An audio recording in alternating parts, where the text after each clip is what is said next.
Hi అండి. అందరికీ నమస్కారం. Welcome to our channel Sravani Krishna cutie.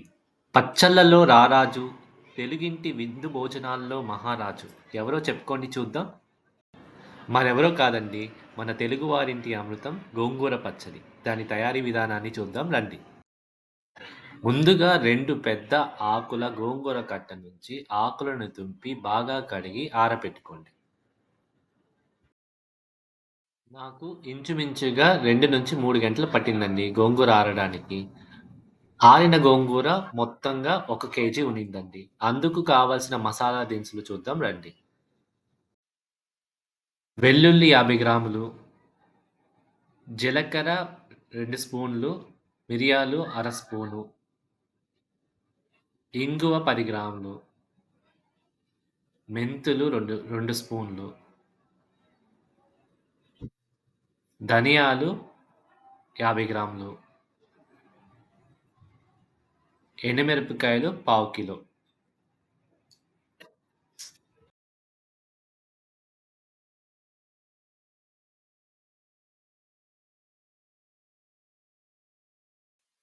ముందుగా మూకుడిని వేడెక్కనివ్వండి. వేడెక్కిన మూకుడులో ఎండుమిరపకాయలు దోరగా ఏంచుకోండి.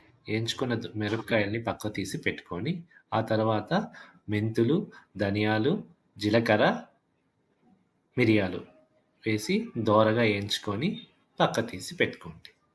ఇప్పుడు మూకుడులో 2 గరిటెల నూనె వేసి అందులో ఇంగువని ఏంచుకోండి. ఏంచిన ఇంగువ పక్కకు తీసుకొని ఇప్పుడు ఆరిన గోంగూర ఆకుల్ని కొద్ది కొద్దిగా వేసుకుంటూ బాగా మగ్గనియ్యండి. బాగా మగ్గిన గోంగూరని ఒక మూకుడులోకి తీసుకొని పక్కనుంచుకుందాం. మూకుడులో ఉంచిన గోంగూర చల్లారేలోపు ఇందాక ఏంపి పెట్టుకున్న మసాలా దినుసుల్ని దంపుకుందాం రండి.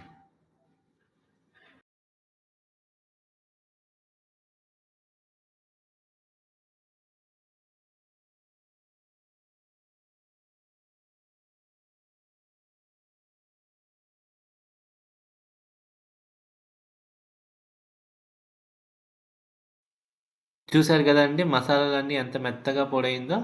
ఇందులో కాసిని తెల్లగడ్డలు వేసుకొని బాగా మెత్తగా దంపుకోండి.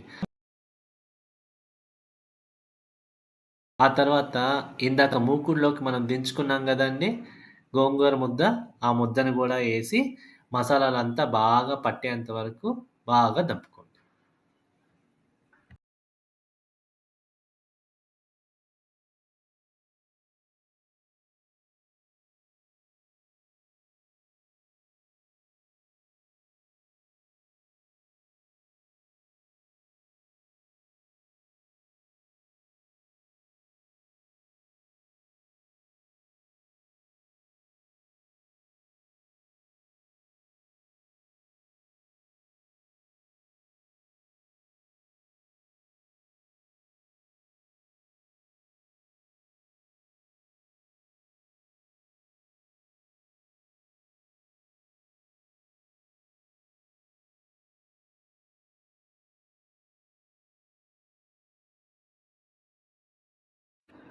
చూసారు కదండి పచ్చడి ఎలా తయారైందో. ఇలా తయారయ్యేంత వరకు రోట్లో వేసి బాగా మెదుపుకోవాలండి. ఈ పచ్చళ్ళకి రుచి పోపేనండి. పోపు ఎలా తయారు చేసుకుందామో చూద్దాం రండి. ముందుగా కడాయిలోకి 4 చెంచాలు నూనె పోసి వేడి చేసుకోండి. అందులోకి 10 ఎండుమిరపకాయలు తుంచి వేసుకోండి. ఆవాలు, 2 స్పూన్ల జీలకర్ర, 2 స్పూన్లు శనగపప్పు, 2 స్పూన్లు మినప్పప్పు, 50 గ్రాములు తెల్లగడ్డలు, 4 రెబ్బలు కరివేపాకు, 2 చెంచాలు పసుపు వేసి కలపండి. ఫైనల్‌గా గోంగూర పచ్చడిని వేసి బాగా కలపండి. అంతేనండి, రుచికరమైన గోంగూర పచ్చడి రెడీ. మీరు ట్రై చేసి మీకు ఎలా కుదిరిందో కామెంట్ రూపంలో మాకు తెలియచేయండి. Thanks for watching.